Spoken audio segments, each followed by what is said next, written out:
Haideți să-l aplaudăm, să-l încurajăm. Okay, thank you. Good morning, everybody. I hope we are all suitably caffeine infused, so ready for the next session. I'm going to start off, I always like to start off with a quote. So you'll gather from my accent, I'm originally from England. I actually live in Colorado now, and I've done for 25 years. But even so, I can still quote people like Winston Churchill. And one of his quotes that always stands out for me is, difficulties mastered are opportunities won.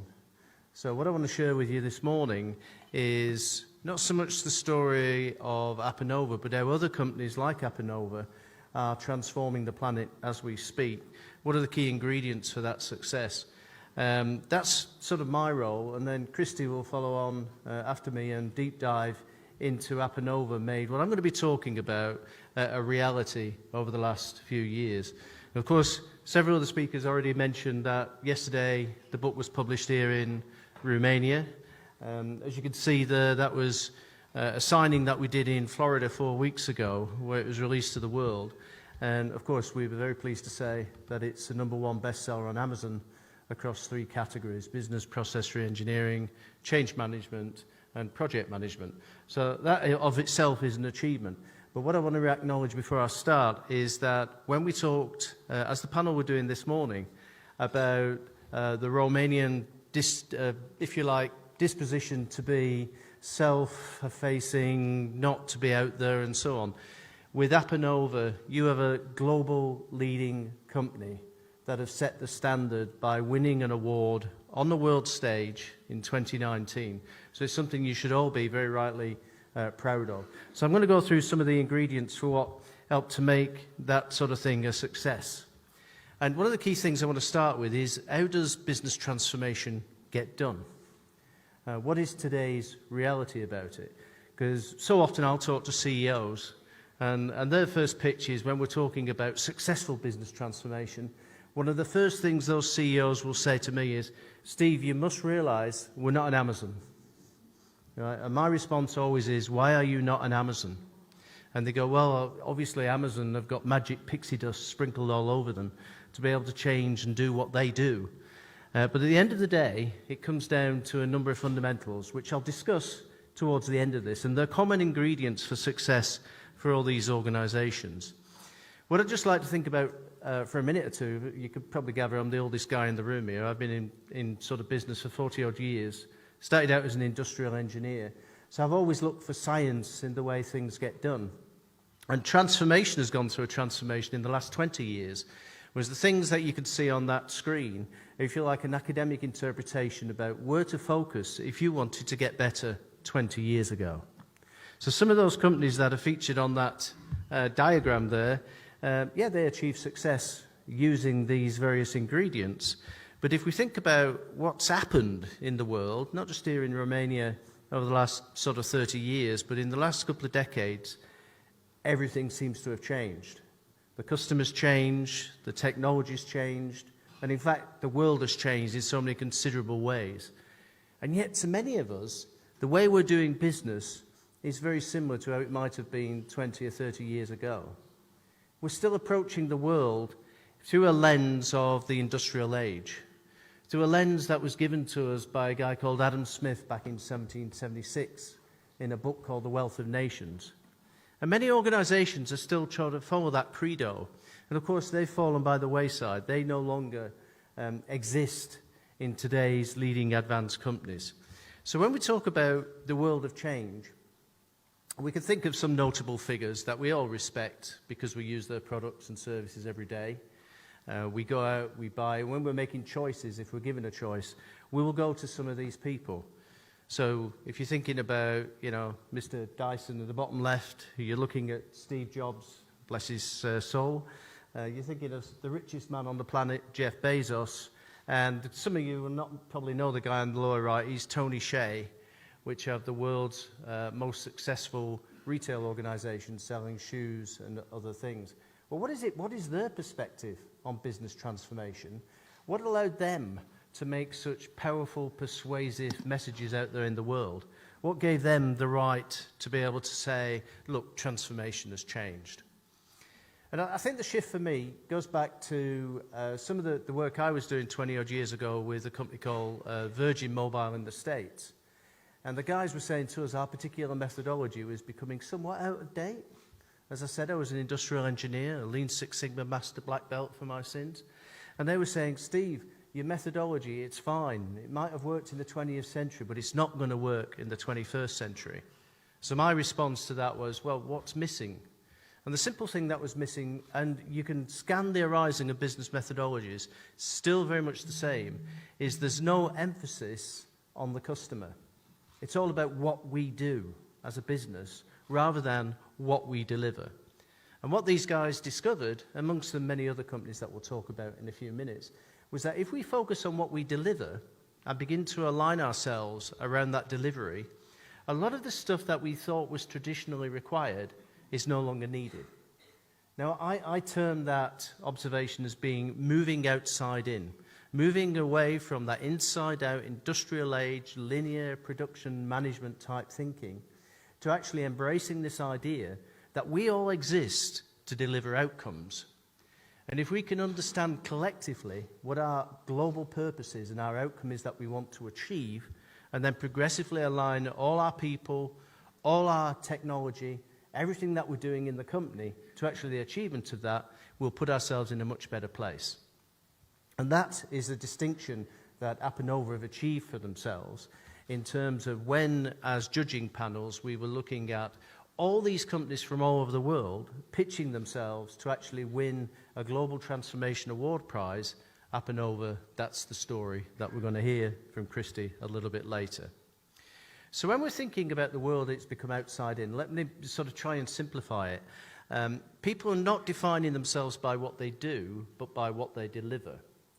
So if I ask the question, you know, what business are Walt Disney in today? Many of us would still respond, entertainment, right? Most of us would say entertainment. And of course, when we're contrasting ourselves to see how we get better, we go to other entertainment companies to see how they're doing that. How do they win customers? How do they keep customers on board? How do they get them coming back for more? And we go and contrast and compare our KPIs with those other entertainment companies. Well, Disney don't do that. They don't do that anymore. The business Disney say they're in, and we all know the answer to this if any of us have had that experience, they're in the business of magic, okay? And it says, oh yeah, that's all that very high level, you know, vision-y stuff, isn't it? No, it's not.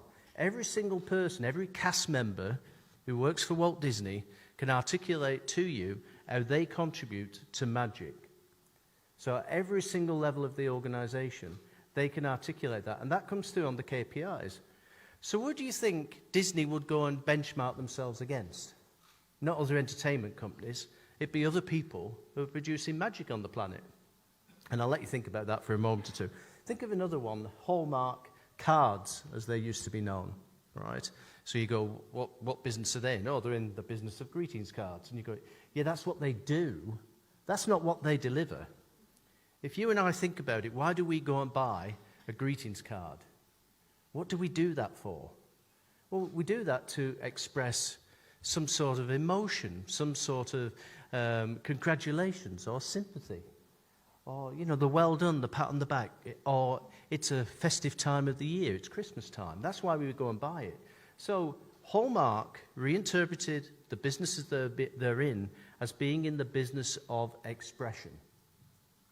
Now, the natural question that lends itself there is, if I go down into the front line of what's happening at day-to-day level in Hallmark cards, how much of what everybody is doing is contributing to the achievement of expression?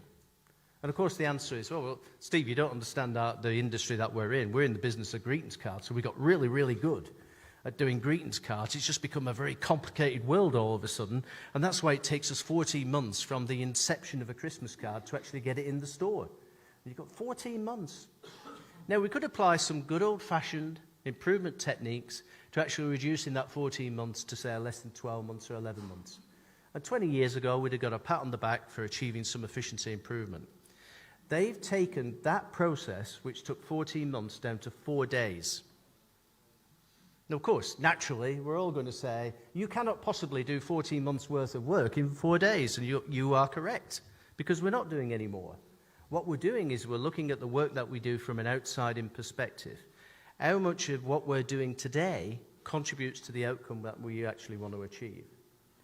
I'll finish off with a couple there. Emirates. Many of us will have had the opportunity to fly Emirates, and we'd say, yeah, they're a really good airline. They differentiate themselves from people like British Airways, quite significantly so. And we know what a pleasant experience that is.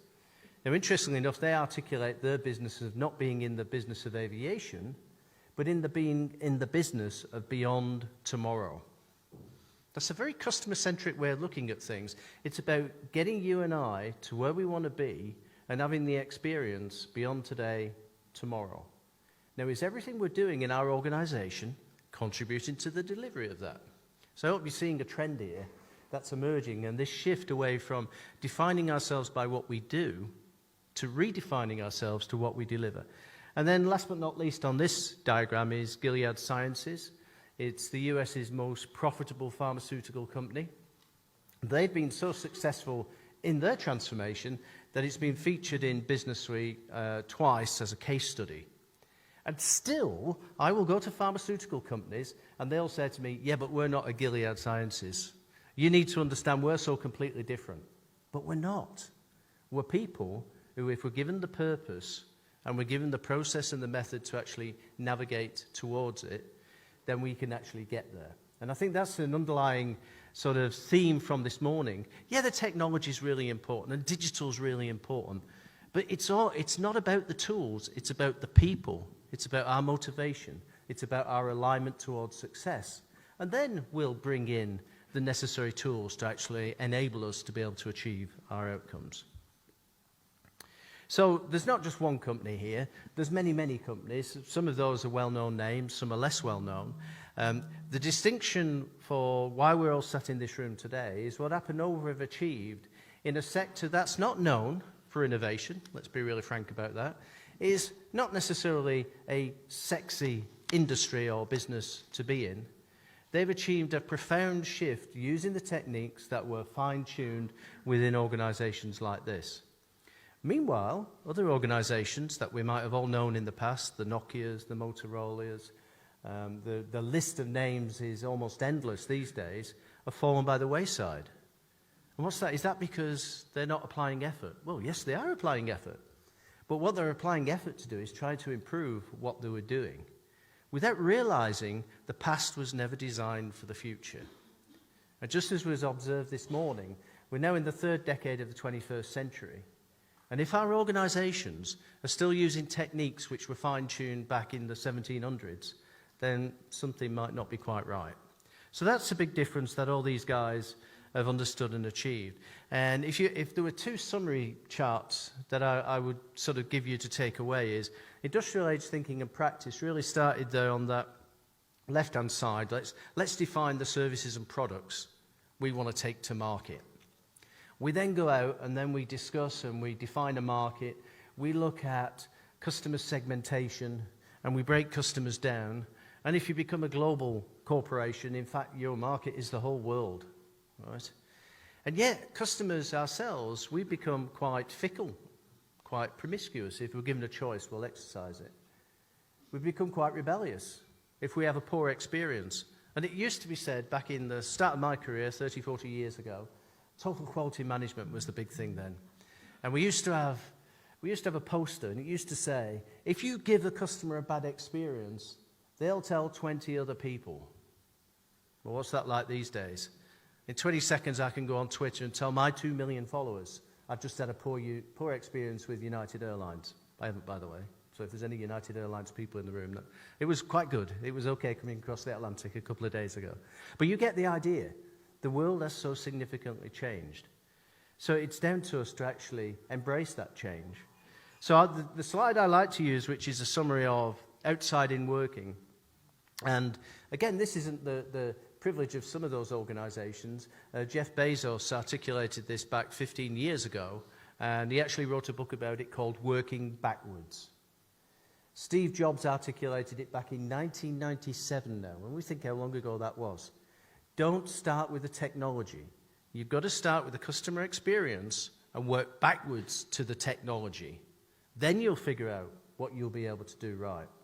So I think the summary we've got there is, if we understand truly our customers and what their needs are, not their wants, not all that voice of customer stuff, but actually go out and figure out what their needs are, even when the customers don't necessarily know it themselves, we can then redefine our products and services in that context. And the world is a simpler place that is aligned and controlled. So to a point that was made this morning in terms of corporate governance, in terms of regulation, and you can imagine working in the pharmaceutical space. I used to think financial services was complex until I went into pharmaceutical. And of course, if they make a mistake, they actually kill somebody very quickly, right? So they are very, very risk averse. And interestingly enough, moving in this way, as you'll see from Christie's demonstration, allows you to have much more significant control over what's happening and when it's happening in favor of what we're trying to achieve. So in terms of organizations who are practiced in doing this, codifying these changes is really, it's not as complex as it might seem. We've got to get more scientific about the customer experience. Because when we talk about customer, and not many mentions of the C word this morning with the panel, but that's the reason why we're all here. We're all delivering products and services to our clients, our citizens, our customers. So whether we're in government, whether we're state-owned, whether we're a monopoly, and we can argue the toss on that, whether we're actually in a very volatile, fast-moving industry, if we could understand what our customers are about, and not in a soft and fluffy, sentimental way, not in a mission-y, vision-y thing, but actually what are the real, measurable needs that we're trying to achieve on their behalf, and then align our key performance indicators to delivering against those needs, we'll get to be in a much better place than the one that we were perhaps previously. As I've already mentioned, Steve Jobs said the customer experience is the process. And I wasn't actually at that 97 event, but a few years later I had the very good fortune of interviewing a guy called Jeff Bezos, who we've already mentioned. He wasn't the richest guy on the planet then, and I was asking him the question, when did you get this stuff? When did this become a fundamental way that Amazon began to do business? And he shared with me a story of when he was in the shower first thing in the morning, and nothing wrong about that. He was having a shower, as we all do, first thing in the morning, and he was contemplating his day. And on this particular day, in the early 2000s, he was going to have to go to another shareholder meeting and present to them why Amazon wasn't being as profitable as it should be. And he said, I'm thinking to myself, well, we are customer-centric. We are very oriented against the customers, and all my guys talk about that. And then he said, it suddenly hit me. He said, how would I know that? How would I definitely know that, if it wasn't just through the revenue and the profitability and, our cost-income ratios and so on? And he said, it suddenly hit me. So he said, I went in that morning, and he said, I sat down with the engineers, and from his thinking, he created something called the Bezos Mandate. So you can still, if you go and Google that, you'll still see that up there on the web. And in that mandate, it was an edict about how we were going to develop software. Because he said, when I asked the engineers, guys, tell us about the company, he said everybody was talking customer centricity. Everybody was saying the right things about customer experience. He said, but when I asked them to produce the top 10 key performance indicators, they were all about measuring what we were doing. They weren't about measuring what we were delivering. He said there were very few. In fact, he said it was less than 20% were measures of the outcomes we were trying to achieve. It was all about our projects coming in on time, to budget, and achieving deliverables. And not unremarkably, if your deliverables are not aligned against customer success, you may get really good at doing dumb stuff.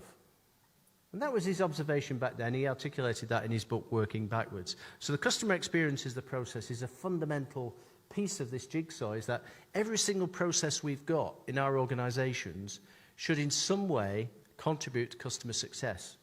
That's what I refer to as connecting the dots, from the leadership team and the strategic imperative, right the way to every single task and activity that we're doing within the organization. And the final thing about this one as well is that, and it goes back to the old technology digital discussion, not unnaturally, people who are involved in technology want to sell it to you, right? Buy this is the snake oil that will solve all your problems, right? But that's starting in the wrong place. History can teach us that. So if we actually provide the right techniques and tools to our people and get out of the way, They can define success and organize themselves around that. There's some very innovative organizational models emerging from this world at the moment. Self-organizing teams, some of us will be aware of that. All right? But it's about understanding the outcome we want to achieve and then building the team around that outcome to actually achieve it. And not surprising, all those functional specialist silos that we traditionally had are no longer necessary. We can organize ourselves in a different way. And I'll share one observation that came from one organization who was going through this 2 or 3 years ago. And we asked them to put the organization chart on the wall. And of course they did. And just as the Apanova guys have observed, you know, all these different layers and all these different things. And one of the testaments to actually being on this journey is that you see this delayering of the organization chart. You don't need all these different layers. You don't need all these different functions. And when we put the chart on the wall, and some of you might have seen this, there's a famous Dutch artist who painted a picture of a chair. And underneath the painting it says, "What is this?" And most of us would observe, "Oh, duh, it's a chair." Right, and he says, "No, it's not. It's a picture of a chair." Our organization charts are collective hallucinations that don't physically exist. It's a bit like being in the Matrix. Do you want the red pill or the blue pill? Right? Now, you can stay living in that world of hierarchy and structure that was given to us by Adam Smith back in 1776. Or we can say, is that structure relevant for the third decade of the 21st century? Our contention would be is less so than ever. Right? So we can create new ways of thinking and new ways of working. So last couple of slides here, we need to rethink business transformation as well, because a lot of it is all soft and fluffy sentiments. It's the rabbit on the left, and don't we all love soft and fluffy rabbits? But it's not actionable. It's not real. We can't turn that strategic imperative into an operational plan. We have to start thinking more logically about how do we connect ourselves to the outcomes we want to achieve. And that requires innovation. That requires different levels of thinking from the ones that we're used to having. So different skill sets, different competencies, different means of actually being able to navigate towards the future. So in summary, this isn't about getting everybody to believe in business transformation from an outside-in perspective, but the results are directly measurable. They go to what I refer to sometimes as winning the Triple Crown. So I've been at conferences and keynotes and talked to people, and the CEOs will come up to me afterwards and say, "Steve, we're doing all that." And at that point, I'll say, "Okay, show me your balance sheet and profit and loss statement." "Why do you want to see that? What's that to do with business transformation?" I go, "Well, the Triple Crown is being able to simultaneously reduce cost, grow revenue, and enhance service at the same time," as I said, simultaneously. And so often, people who do business transformation, they'll be great on the cost side, great on the revenue side, great on improving service, but each one of those has a detrimental effect on the other. So if you remember that phraseology, it all boils down to how do we measure the success of every single project we're doing is how have we moved the dial on the Triple Crown. It's not rocket science, unless you're NASA, of course, when it might be. So in terms of, if I distilled all this down and why I believe that Apanova, not I believe, the community, the operational excellence community who voted Apanova as the #1 in the world for the global transformation project, and again, the ones that we've articulated the story in there, and thanks to all the authors and their contributions to that, is it comes down to the people. Having the people and the wherewithal to actually give the people the necessary tools and techniques and thinking which can allow them to reframe their organization. Having a process and a method which can allow you, tried and tested and proven, to navigate from where you might be to where you want to get to. Not some sort of happen chance or mystic, sitting in sweat huts and things like that. It's actually scientific, and we can navigate to that place. And I think the fundamental thing that underpins all that and goes around it always is the purpose of our organizations, the purpose of what we're trying to achieve. Not just at the organizational level, but at the individual level. Is that purpose understood? And can we all align behind that purpose? And then we can all achieve the very similar and great things as Apanova have been doing over these last few years. So, thank you very much. That's my piece. Thank you. Thank you very much. For your experience in United States, what is the most competitive company? Most Competitive company. well, competitive again. We had a discussion about competition in the panel earlier on, and I'm always wary of competition because if we measure ourselves by our competitors, who are they? So it goes to that point I was saying earlier on: is don't measure yourself by what you do, measure yourself by what you deliver. What is the outcome you're trying to achieve? So, for instance, I mentioned Walt Disney going visiting Zappos. Now, are they competitors? No, they're not. They're collaborators, right? Does Zappos go and compare? Do they spend any time? They spend a little bit of time comparing themselves with other people who sell shoes online.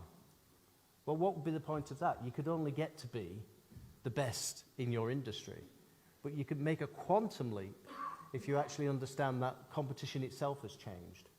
So that doesn't mean that those indicators about where are we in the market, and of course that doesn't mean that Amazon aren't paying attention to where they're appearing in the league tables. What it means is that we're spending less time analysing what our immediate competitor in our industry is doing. Now, I can answer your question in a different way. Who are the most progressive companies that we see doing lots of change? And it's not just in the States, it's on a sort of a global platform. Clearly, a lot of the stuff that informs this thinking came out originally of the retail space, and particularly the digital retail space, where new tools and techniques were enabling organizations to do things in a remarkably different way. So we can all list those people, and we can all list the people that we go and spend our money with if we're given the choice. They're up there for a reason, is because they consistently are trying to deliver better outcomes for you and I. Now, I know I haven't answered that question about who is the most competitive company, but I think it's a sort of a curveball type question. For a company, where is the time to look inside their process to, let's say, to survive? Because we have the example of Nokia. Nokia, I think in 2008, had 40% of the total market share. Yeah. 40%. Not the most profitable telco on the planet at that time. And now Nokia is nowhere. It's disappeared. Where is the time to look inside? We would argue, and there's now, as you know, business case studies which talk about Nokia's demise and what actually happened. And everybody was trying very hard at the time the iPhone was introduced within Nokia to say, you know, what do we need to do? And we have some data which shows that they spent more money on voice of customer surveys in that period of time, 2007, 2008, than anybody else. And what essentially they were doing was going out and asking customers, what do you want? Now, I sort of alluded to that a little bit earlier in the presentation by saying, don't go and ask customers what they want. What you need to do is figure out what they need. Apple's genius was to actually figure out something that we all need. Every single one of us has now got a smartphone. So it doesn't have to be an Apple one, it could be a Samsung or a Huawei or whatever. You know, they redefined what we needed. Whereas what Nokia were doing was spending time asking us questions about what we wanted. And if you can remember back to then, they came up with a real Frankenstein phone, the Nokia N97. Any of us remember that one? Because customers said, well, we like a bigger screen, but we like the keyboard thing. We like the clamshell design, and we want one of those pointy sticks as well. And they created the product that did that. Well, of course, it disintegrated within 6 months. It just wasn't feasible. So that sort of thinking about when does a company need to be doing this, it happens all the time. It shouldn't be a let's get into crisis and then we're going to reframe ourselves. It's an opportunity for those really successful companies to be even more successful, but it's also an opportunity for companies who have previously been surrounded in red tape and bureaucracy to completely rethink what is it we're trying to achieve? Who are we? What is our identity? And there's some good examples of companies with the same people transforming to outside-in thinking, and you go, what? You've got the same people. Yeah, but we grew new skill sets. We grew a different mindset, a different way of thinking. Ok, thank you very much. Haideți să-l aplaudăm. A fost Steve Towers. Acum aș dori să-l invit pe Cristian Matei, care este președintele VAT Thinking și îndeplinește rolul de Senior Leadership Advisor și consultant. Are o experiență în a oferi asistență și expertiză board-urilor executive din